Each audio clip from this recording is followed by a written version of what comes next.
equal amounts. Whichever one they would go for, Mill said, is the higher pleasure. So pigs might well be very happy, but that's only because they've never experienced the joys of being human, whereas we humans can experience the joys of art and conversation and intellectual activity, and all the joys that come with being a pig, like being warm and well-fed and having sex, and we would prefer a life that contained the human ones. But there's a problem with this. On what grounds will the experts decide?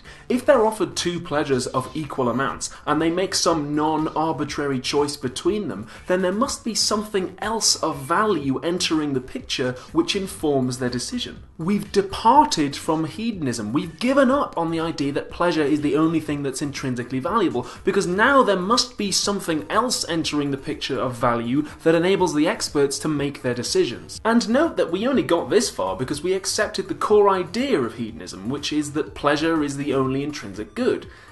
Is that correct? Robert Nozick had a very famous challenge to this core idea of hedonism. Suppose that there was a machine that you could plug into that would stimulate your brain to make you think that you're living whatever kind of life you wanted. And when you're in the machine, you think it's the real world, but actually it's like a virtual reality matrix situation. And you forget while you're in there that you made the decision to live inside the machine. And suppose that someone's there to take care of your body while you're comatose as well. Suppose you could get more pleasure from your virtual life than you ever could from your real one.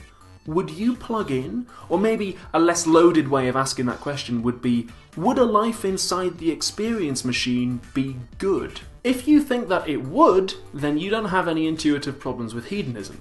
But if you think that it wouldn't be a good life inside the experience machine, then maybe you would agree with Nozick's conclusion that there's more to the good life than just pleasure.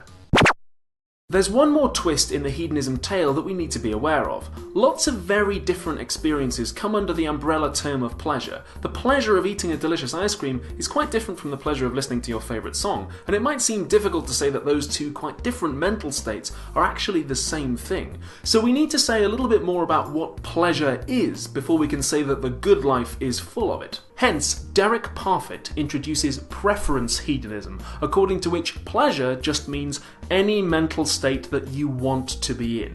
And that allows us to make it as broad as we like, and also to include things like masochism and the experience of watching a sad film as pleasurable. But the pig case and the experience machine and a few other cases still challenge this idea that pleasure is the only intrinsic good.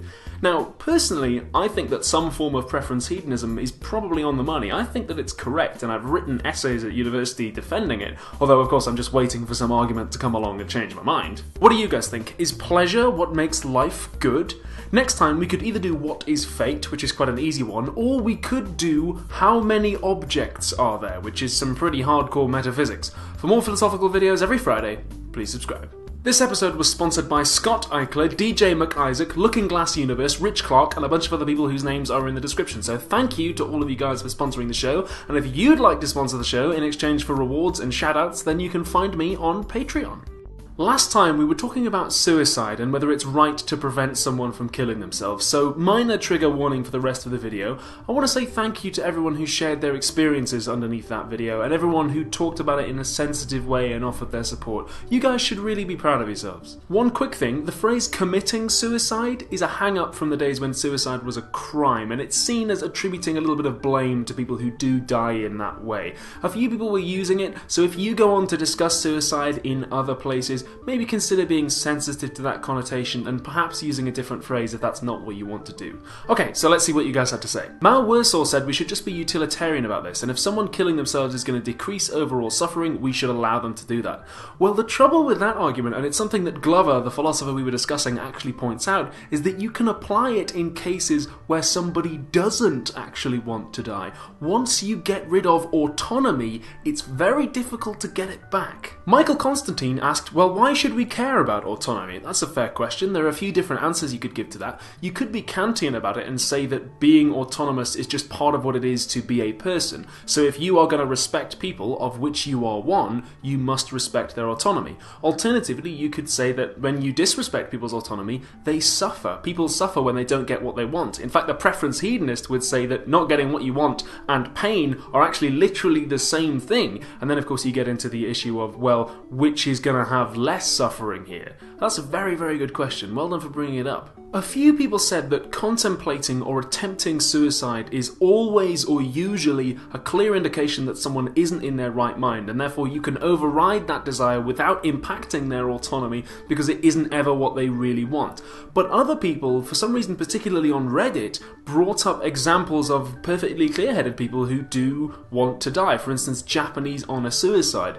I'm disinclined to think that we can say that all cases of suicidal thoughts or behaviour, whether they have an underlying health condition partially responsible for them or not, can be swept aside like that and can be treated as if they are not desires that someone can have and reflect on and appreciate reasons for and against. So I'm not really sure we can just discount them all like that. John Peponis said that it is always wrong to kill oneself. Well, why? You talk in your comment about it being ethical to prevent suffering. What if someone killing themselves will actually result in less suffering overall? Ayami said that it is always good to save a life that wants to be saved, and therefore we get around this conflict between it being good to save a life and it good to respect people's autonomy.